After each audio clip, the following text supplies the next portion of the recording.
So today's video is going to be a short tutorial on a video that I posted on TikTok actually, of using the projector as a kind of light source or fake laser, however you want to call it. It's a very simple technique, but it's still kind of cool and also nice because there are some basic Resolume techniques in there, and it also is something physical. So it's a lot of fun to play with. There are two prerequisites for this tutorial.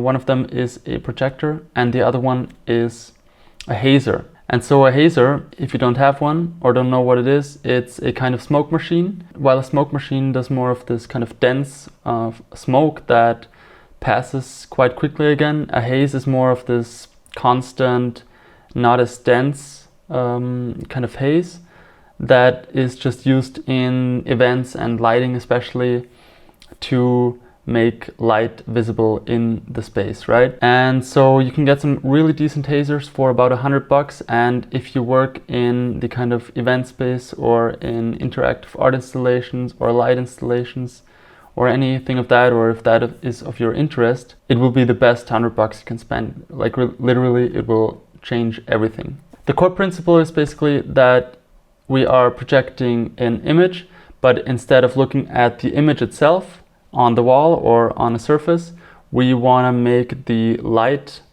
in between visible. So we are making the light in the room visible, and then basically the two-dimensional image becomes three-dimensional. So if you think of it, if you are projecting a point, it will become a line. If you project a line, it will become a plane.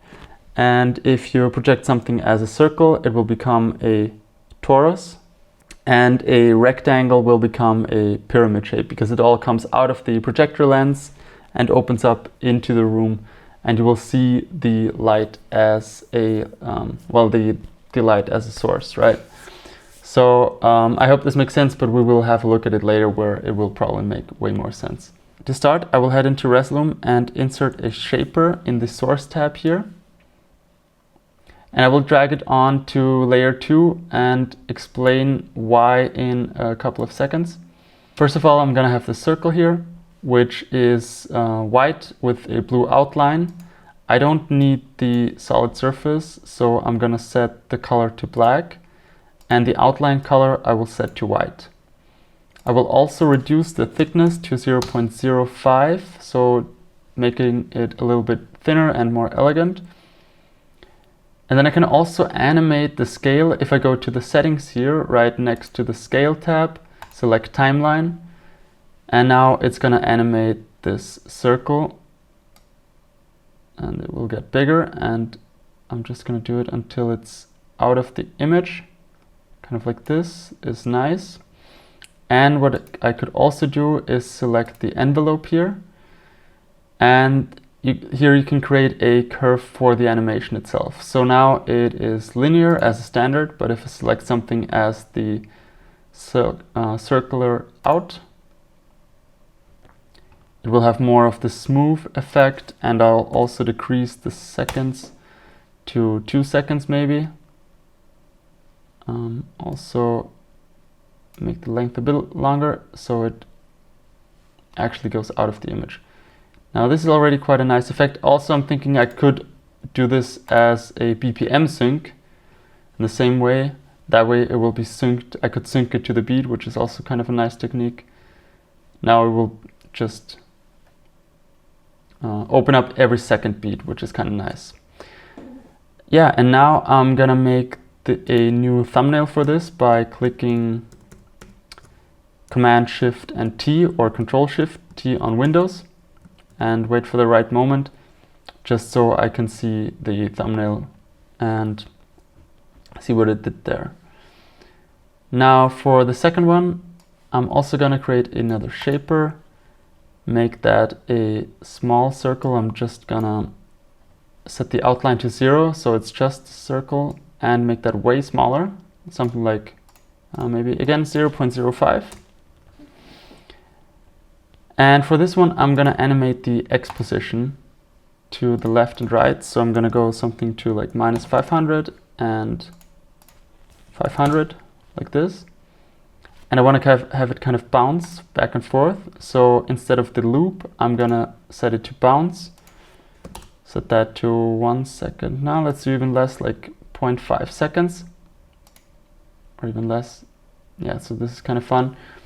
And this is something where we will get kind of a more laser look. Yeah, so also saving this thumbnail, Command-Shift-T. Then I'm gonna create another shaper, which is gonna be instead of a circle, it's gonna be a rectangle. The radius I'm gonna set to 0 so it doesn't have those round edges. I don't want that specifically for this one. Again, I'm gonna set the outline to white and the color to black. So just have the outline, make that thinner again. And for this we could do something, maybe decrease the size.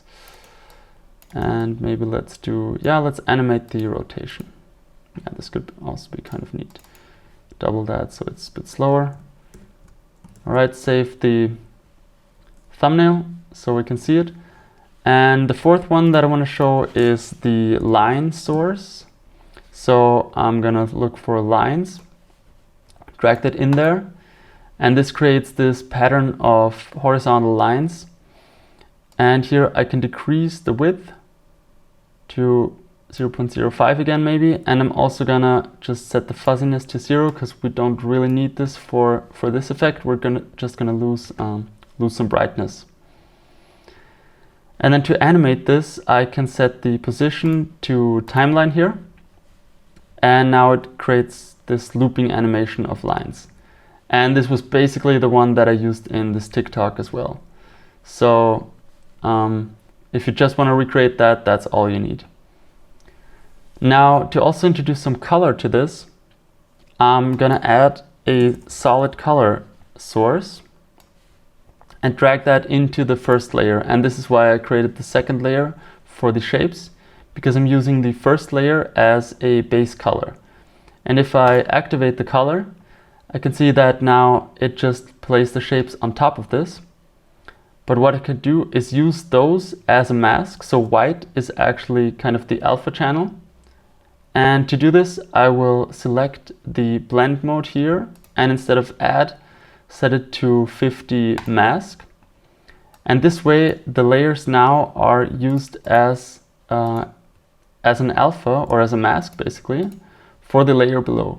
So now here I can not only create some solid colors, but I could also insert some gradients, for example.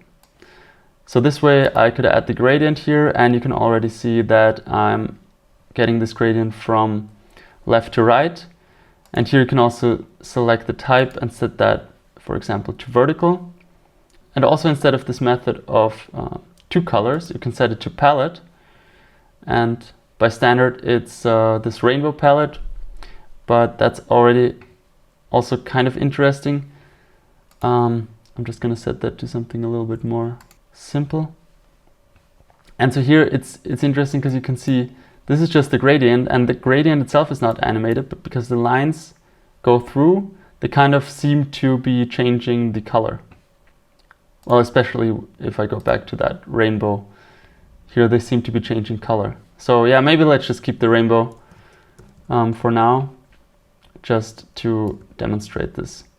And here I will copy this. Let me just redo that to show it. I will select the clip, press Alt, and drag it to create a duplicate of it. And for this one, I will create a radial gradient. I'll just also stay with the rainbow for now because it's just a great demonstration. And if I now select the shaper, this is kind of an interesting effect. Maybe I'll also copy this one and make that linear again and a bit slower, like this.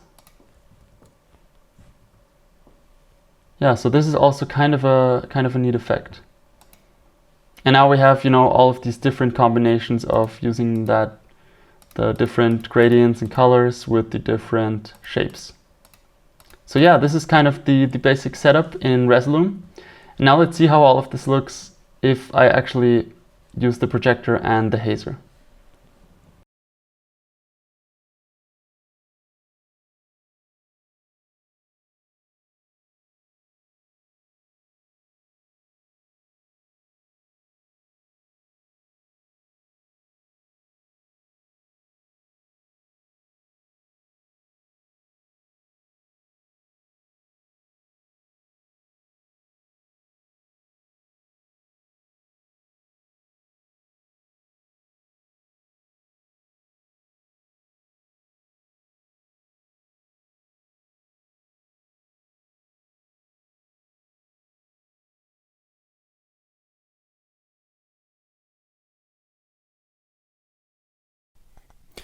And because the Hazer is actually so loud, I decided to do this part as a voiceover because it was actually really annoying. So now you can see that the lines are getting visible through the haze.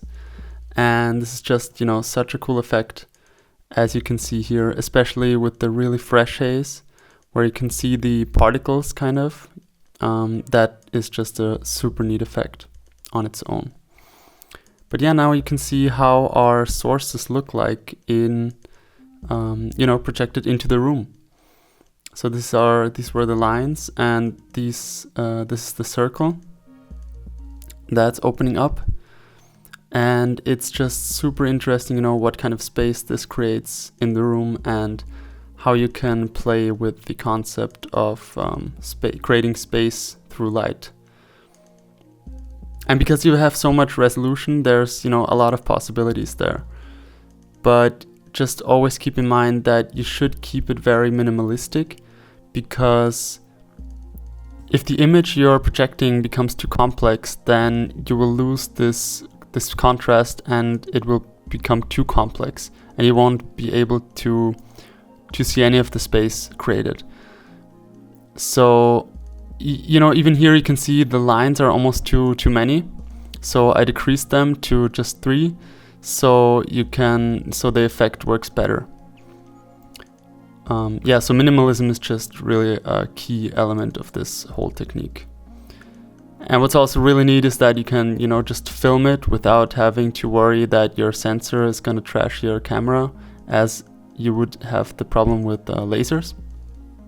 So it's also a very great technique for filming. And here now we can see the effect with the colors activated. And this is also, you know, a really neat effect, because you just have these very gradual color gradients that you can create because of all of the resolution you've got. And this is just something that would be way harder to create with a typical light. So, you know, it's always interesting to kind of use the strengths of a certain medium that you have, like in this case the projector, and see what is it good at, what is it that only this technique can do. That's always something that I have in my approach when I experiment in an artistic way with new media, with new types of media, is like seeing what are the strengths of this specific medium. But, you know, this is just something I could experiment endlessly with, and it's just so much fun to create and to film. Here you can see kind of this effect that was also in the TikTok video with more of these diagonal lines.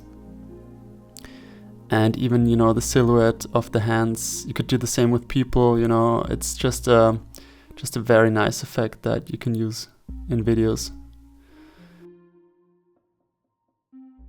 So this one is actually an effect that we didn't cover in the tutorial, but I added afterwards. It is called the Meta Balls source generator, and it's just basically multiple circles floating around. And I thought this was also an interesting effect in combination with the gradient color. Right, I just finished the experiments. As you can see, the haze is still here. So even for video, you know, you can see what kind of difference it makes. It just makes everything look so much nicer with that kind of diffusion of the light. But yeah, that was pretty much the technique and that little tutorial on how to use a projector as a light source or a fake laser, whatever you want to call it. I hope you enjoyed. I could you know, experiment with this for ages. It's just so much fun. If you have any questions, leave them in the comments. Otherwise, I'll see you in the next one.